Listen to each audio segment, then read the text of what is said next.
في ليلة إفريقية جديدة، تتجه أنظار الجماهير إلى قائد الفراعنة محمد صلاح، وهو يخطو بثبات نحو موعد مع التاريخ في كأس إفريقيا 2025.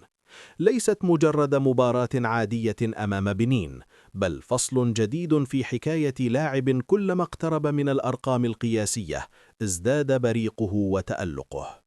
صلاح يدخل اللقاء وهو يحمل في رصيده هدفين في النسخة الحالية من البطولة، لكنه يطارد إنجازا شخصيا لم يسبق له تحقيقه من قبل: التسجيل في 3 مباريات متتالية داخل بطولة إفريقيا.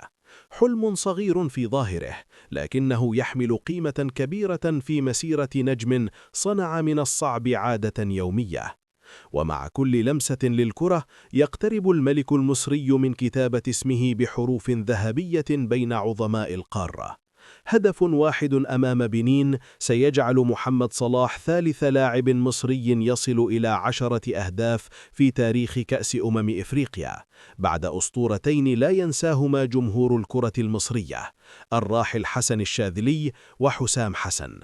أما إذا ابتسم له الحظ وسجل ثنائية، فسيعادل رقم حسام حسن برصيد 11 هدفاً، ليقف على بعد خطوة واحدة فقط من الرقم التاريخي الأكبر.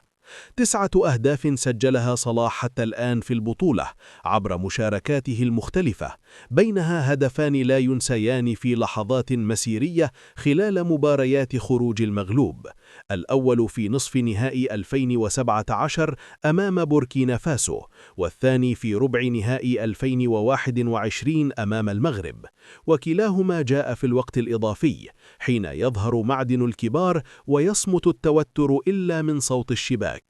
وفي نسخة 2025 بدأ صلاح الحكاية مبكراً عندما هز شباك زيمبابوي في الجولة الأولى، ثم واصل التوهج بهدف جديد أمام جنوب إفريقيا في الجولة الثانية، قبل أن يلتقط أنفاسه على مقاعد البدلاء في لقاء أنغولا بالجولة الأخيرة من دور المجموعات. والآن يعود من جديد، لا ليشارك فقط، بل ليقود ويحسم ويطارد المجد. مباراة مصر وبنين قد تكون مجرد 90 دقيقة في جدول البطولة، لكنها بالنسبة لمحمد صلاح لحظة فاصلة، وفرصة للاقتراب أكثر من عرش الهدافين، ولإثبات أن الحلم ما زال مستمرا، وأن القصة لم تصل إلى فصلها الأخير بعد.